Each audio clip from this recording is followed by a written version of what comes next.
I'm going to talk to you about my design wall. I use this because it's so easy to design your quilts, and if you have space, this is ideal.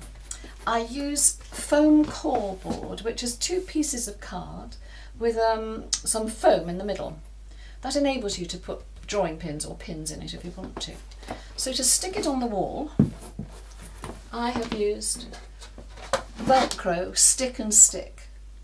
It's quite pricey, so I cut small strips about the width of the box and I apply them to the top, the bottom and the centre, and then I peel them off, and then you can just place them on the wall where you want them to go and smooth them over, and they'll just stay there.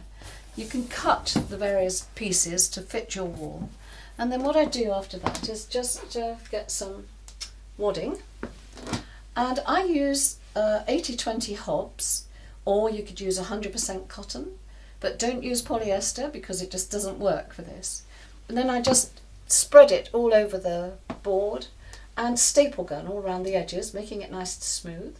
And then when you want to design your quilt, you literally just put the blocks exactly where you want, smooth them on, and you can walk away, and in that way you can actually see your design from further away, and you can see where things fit and where they don't. This is a super tip. If you don't have a wall, then you can still use the boards. So they come in a larger size than this, and you can put your wadding on them and then rest them on a chair or over the back of a door. So that will help you with your designs.